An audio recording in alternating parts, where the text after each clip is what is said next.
네이버 만원 갑니다.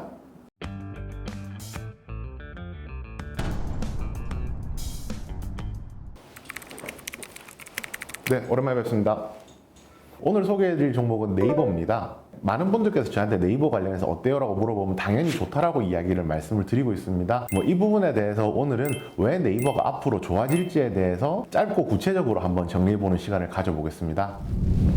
많은 분들께서 네이버와 카카오 중에서 어떤 것이 좋은지 많이들 물어보십니다. 네이버의 영업이익률이 현재 20% 정도 나오고 있는 상황이고요. 카카오는 이제 10% 정도 나오고 있는 상황입니다. 네이버의 PER이 70%, 카카오의 PER이 350%가 나오고 있거든요. 그러면 현재 네이버에 비해서 카카오가 5배 정도 고평가를 받고 있다는 것이기 때문에 상대적으로 네이버가 시가총액이 크지만은 가격적으로는 더 저평가되어 있다라고 할 수 있을 것 같습니다. 그리고 마지막으로 카카오 같은 경우에는 현재 지금 새로운 사업들을 많이 시도를 했었고요. 그 사업이 지금 개화되는 시기에 있다라고 생각하시면 되고요. 네이버 같은 경우에는 새로운 사업에 투자를 현재 하고 있는 상황이기 때문에 당장 좋은 기업으로 뽑자면 카카오가 더 좋겠지만은 앞으로 조금 더 좋아질 기업으로 뽑는다라면 네이버가 더 낫다라고 생각합니다.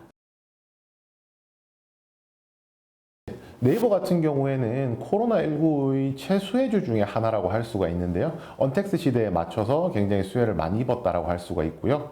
네이버 같은 경우에 검색을 기반으로 한 광고 서비스가 매출의 50%를 차지하는데요. 이것의 영업이익률이 거의 30%를 차지를 하고 있습니다. 그 외에 유통이라든지 컨텐츠 사업 같은 다양한 사업을 하고 있지만 혹시나 이 사업들이 투자를 많이 하게 되면서 영업이익이 떨어지더라도 네이버 전체의 영업이익률이 20%가 유지되는 비결이거든요. 이러한 안정적인 기초 체력을 가지고 있기 때문에 네이버가 성장하는 데 있어서 단단한 기반이 있다고 생각하면 됩니다. 두 번째는 유통입니다. 유통이라고 설명하지만 전자상거래, 이커머스라고 표현을 해도 괜찮을 것 같습니다. 네이버 쇼핑이 대표적인데요. 국내 전자상거래 시장은 글로벌 5위, 이제 글로벌 5위 안에 들어가고요. 그 중에서도 소매거래, B2C라고 하는 소매거래의 경우에는 전 세계에서도 이제 최상위권에 위치하고 있습니다. 네, 실제로 저희가 전자상거래 생각하면 국내에서 가장 유명한 기업을 쿠팡을 생각하거든요. 쿠팡 같은 경우가 지난 3월 미국에 상장을 하면서 기업 가치 100조 정도 이야기가 나왔었고요. 현재도 한 80조 원 정도 기업 가치를 이야기를 하고 있습니다. 전자상거래 시장에서 점유율을 살펴보면요. 네이버가 17%로 1위고요. 2위가 쿠팡인데 12%, 3위가 이베이 코리아로 11% 점유율을 가지고 있는 것을 알 수가 있습니다. 그렇다면 왜 네이버가 쿠팡보다 점유율이 높은데도 불구하고 오히려 시장 가치는 더 적게 평가받는가에 대해서 저희가 이야기를 해봐야 되는데요. 쿠팡 같은 경우에는 풀필먼트라는 시스템이 완성이 되어 있습니다. 쿠팡은 도입이 되어 있는 상황이고요. 네이버는 아직까지 이 부분이 조금 미흡한 상황입니다. 이 부분을 만회하기 위해서 네이버도 사업적으로 투자를 하고 있는데요.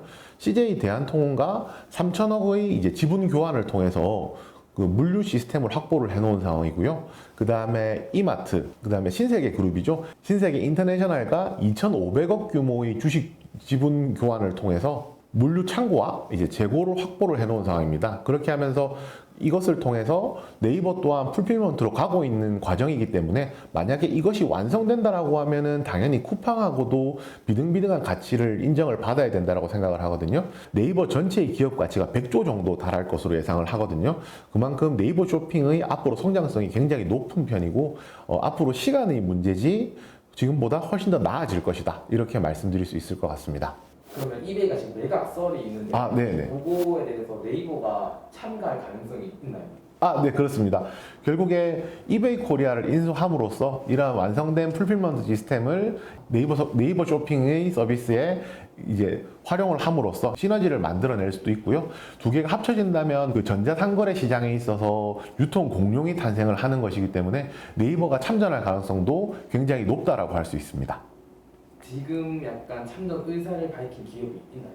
네, 현재 이베이 코리아의 인수전에 신세계와 롯데가 지금 가장 앞서간다라고 이야기가 나오고 있습니다.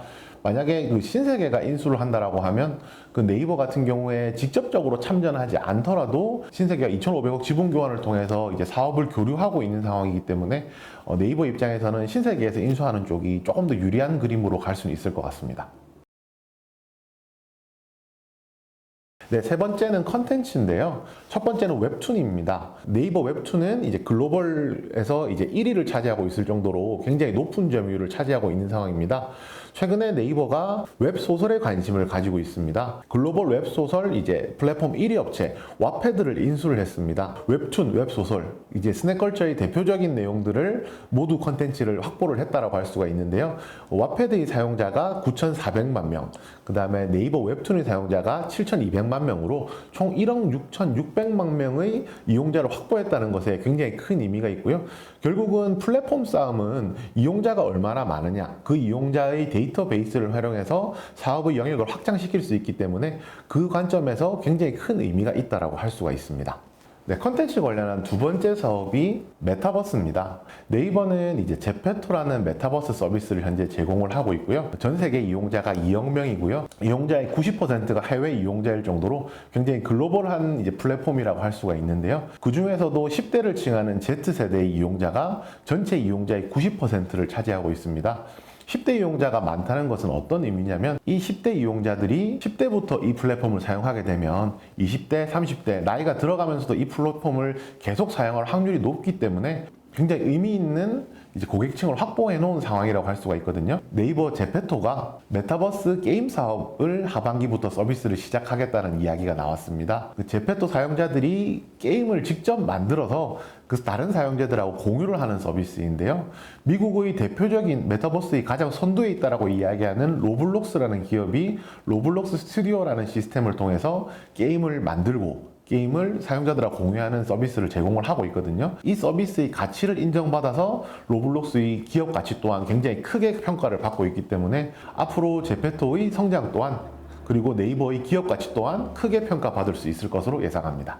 주식의 가치라는 것은 희소성에 의해서 이제 결정이 된다라고 할 수가 있습니다. 이 희소성이라는 것은 성장주에 있어서 굉장히 중요한 개념인데요. 앞으로 점점 더 희소해질 성장주, 그 중에서 대표 종목인 네이버 50만 원 갑니다.